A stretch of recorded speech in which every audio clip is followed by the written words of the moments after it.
Chapter 4, Word Detective.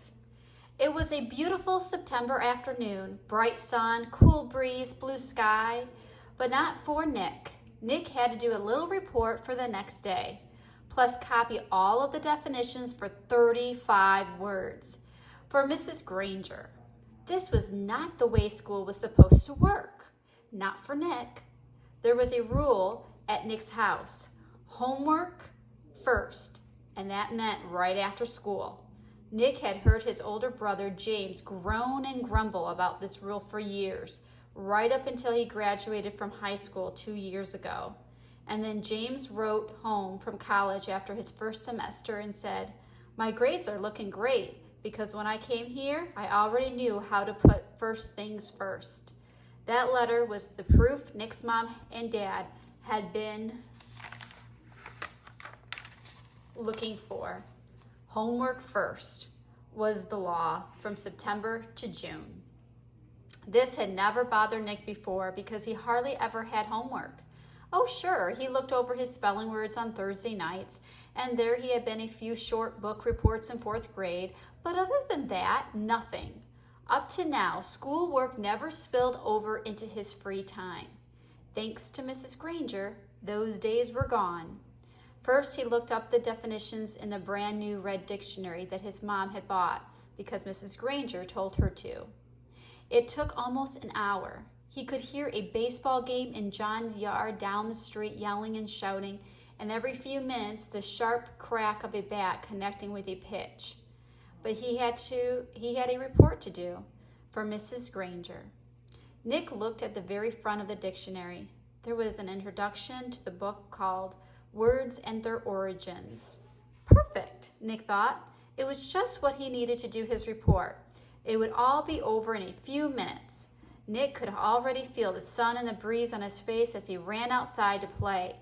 Homework all done. Then he read the first sentence from the introduction. Without question, this modern American dictionary is one of the most surprisingly complex and profound documents ever to be created, for it embodies unparalleled etymological detail, reflecting not only superb lexicographic scholarship, but also the dreams and speech and imaginative talents of millions of people over thousands of years. For every person who has ever spoken or written in English has had a hand in its making. What? Nick scratched his head and read it again, and then again. Not much better. It was sort of like trying to read the ingredients on a shampoo bottle. He slammed the dictionary shut and walked downstairs. Nick's family did a lot of reading, so bookshelves covered 3 of the 4 walls in the family room. There were 2 sets of encyclopedias. The black set was for grown-ups, and the red set was for kids.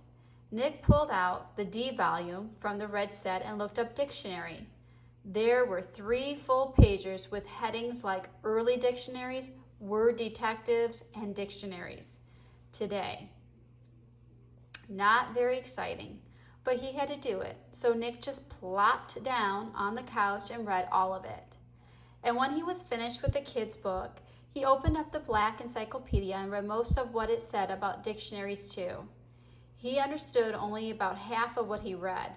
He leaned back on the couch and covered his eyes with his arm, trying to imagine himself giving a report on all of this boring stuff.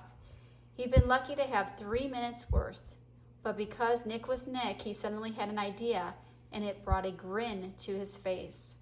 Nick decided that giving this report could actually be fun. He could make it into something special.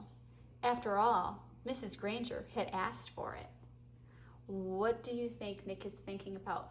What special thing could he do, okay, in class tomorrow?